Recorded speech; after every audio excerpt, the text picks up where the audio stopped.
Vivimos en medio de una humanidad sin Dios. La contaminación del pecado está en todas partes.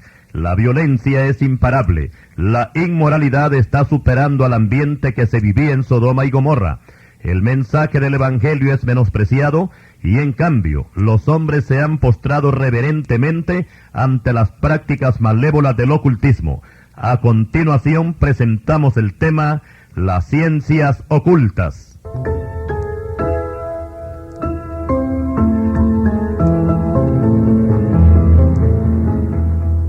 Para el desarrollo de este estudio, vamos a tomar el respaldo de las Escrituras en el libro de Deuteronomios capítulo 18, versículos 9 al 14, que dicen así: Cuando entres a la tierra que Jehová tu Dios te da, no aprenderás a hacer según las abominaciones de aquellas naciones.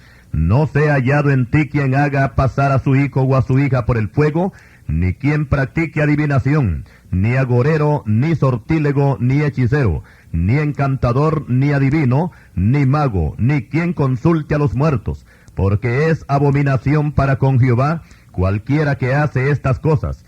Y por estas abominaciones Jehová tu Dios echa estas naciones de delante de ti. Perfecto será delante de Jehová tu Dios, porque estas naciones que vas a heredar a agoreros y adivinos oyen, mas a ti no te ha permitido esto Jehová tu Dios. Hasta aquí la cita. En primer lugar diremos que las ciencias ocultas están conformadas en 4 partes, que son la astrología, la magia blanca, la magia negra, donde también va incluido el Halloween o Día de las Brujas, y por último el espiritismo.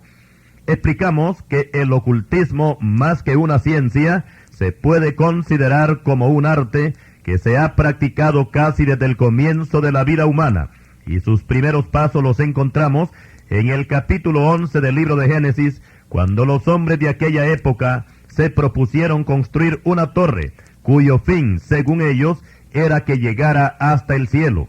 Esta torre, conocida como la Torre de Babel, no llegó a terminarse jamás, porque Dios se interpuso en la construcción de esa obra, confundiendo la lengua de todos aquellos que trabajaban en ella. Y es que el propósito de hacer ese edificio tan alto no era para adorar a Dios desde arriba, sino para hacer un estudio de los astros, ya que para ese tiempo los hombres se habían apartado de Dios y se lanzaron en busca de conocimientos extranaturales con el fin de conocer el futuro, para lo cual pensaron estudiar los astros, y así fueron apareciendo los primeros astrólogos.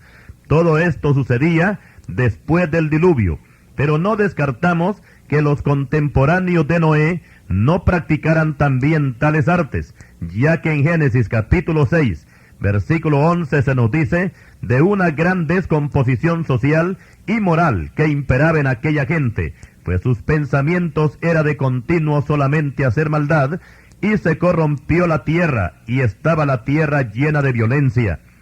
Explicamos que la palabra violencia no implica solamente pleitos y derramamiento de sangre, sino todo aquello que es opuesto a la voluntad de Dios. Todo esto se considera como violencia. Y podemos creer que las ciencias ocultas tenían una parte activa entre los muchos pecados que ahí se practicaban. Y toda esta descomposición social y moral contribuyó para que Dios decretara un juicio, y derramó un diluvio de aguas por 40 días y 40 noches, donde pereció todo lo que tenía aliento de vida, con excepción de Noé y su familia. Pero la nueva generación no aprendió la lección, y al igual que aquellos, estos iban por el mismo camino, y entre sus muchos pecados introdujeron el ocultismo. El primer hombre poderoso de la tierra, llamado Nimrod, según Génesis capítulo 10, versículo 8 al 10, estableció la primera religión conocida como la babilónica, que no era más que idolatría y prácticas ocultistas, las cuales con el correr del tiempo fueron adquiriendo diferentes nombres. Cuando Dios formó al pueblo de Israel de los lomos de Abraham, este pueblo llegó a convertirse en esclavo de los egipcios. Pero después de 400 años de esclavitud, Dios usó a Moisés para sacarlos de Egipto y trasladarlos a la tierra de Canaán. Pero en el trayecto les advirtió que no fueran a mezclarse con las costumbres de los cananeos, ya que éstos practicaban la idolatría y la hechicería con todos sus derivados, incluyendo los sacrificios de niños que ofrecían a Baal y a los demonios. Deuteronomios capítulo 18, versículos 9 al 12. Pero desgraciadamente, los israelitas no entendieron el mensaje, y dice la palabra de Dios que ellos se unieron a Baal Peor y comieron los sacrificios de los muertos. No destruyeron a los pueblos que Jehová les dijo, antes se mezclaron con las naciones y aprendieron sus obras, y sirvieron a sus ídolos, los cuales fueron causa de su ruina. Sacrificaron sus hijos y sus hijas a los demonios, y derramaron la sangre inocente, la sangre de sus hijos y de sus hijas, que ofrecieron en sacrificio a los ídolos de Canaán. Y la tierra fue contaminada con sangre. Se contaminaron así con sus obras, y se prostituyeron con sus hechos. Se encendió por tanto el furor de Jehová sobre su pueblo, y abominó su heredad. Salmo capítulo 106, versículos 28 al 40.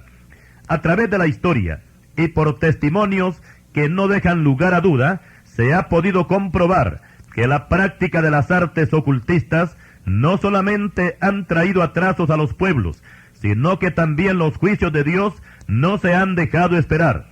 Y es que en verdad que la situación más baja a la que una persona puede llegar es que en vez de servir y adorar a Dios, se preste para ser un instrumento de Satanás a través de las ciencias ocultas y el satanismo. El continente africano ha sido en el pasado uno de los principales exportadores de la magia negra y todo lo que concierne a hechicería, y hoy toda esta mercadería de las tinieblas ha llenado a todo el mundo. Las principales sucursales en América Latina son el Brasil, Haití y México. Aunque con esto no queremos decir que en los demás países no se practique, máxime en estos últimos tiempos, donde se puede observar una fuerte demanda de brujería a través de libros, periódicos, revistas, películas, en la política, en las escuelas, en la medicina moderna y aún en los noticieros de la televisión. Una gran parte de las noticias tratan sobre ocultismo. Pareciera que en estos últimos tiempos las personas no cristianas y aún algunas cristianas están obsesionadas por estos fenómenos sobrenaturales de las ciencias ocultas, las cuales se han convertido en el fundamento principal de la nueva era. La brujería hoy se ha extendido con gran fuerza en todos los países del mundo, y de una u otra forma las personas son influenciadas con estas artes demoníacas, y debemos de entender que todo lo que encierran las ciencias ocultas lleva a un fin premeditado, y es la adoración a Satanás y a los demonios. La Biblia nos advierte con anticipación que para el tiempo de la segunda venida de Cristo, las fuerzas del infierno se regarán por todo el mundo, esparciendo toda clase de maldad, incluyendo la brujería, la santería, las artes astrológicas, espiritismo, idolatría y toda clase de doctrinas demoníacas. Pero esto, por supuesto, que no es nuevo. Ya en el reino de Babilonia, la astrología se consideraba una práctica generalizada, ya que los principales asesores y consejeros de los gobernantes eran fieles practicantes de las ciencias ocultas. Daniel capítulo 2, versículo 2. En el libro de Apocalipsis, a Babilonia se le describe como guarida de todo espíritu inmundo. Apocalipsis 18, 2. Por su parte, Egipto se constituyó como el semillero de los brujos. Solamente recordemos que cuando Moisés lanzó la vara al piso y se hizo culebra, Faraón no fue impresionado con esa señal y ordenó a sus hechiceros para que también hicieran lo mismo, y las varas de estos también se convirtieron en culebras. La única diferencia que hubo allí es que los brujos se quedaron sin varas, porque la vara de Moisés se los tragó, y con esto se demostró el poder de Dios sobre el engaño de Satanás. Libro de Éxodo capítulo 7, versículos 10 al 12. Explicamos también que el horóscopo, con sus 12 signos zodiacales, procede de Egipto. El horóscopo es el principal apoyo de la astrología, y este a su vez es la primera rama de las ciencias ocultas.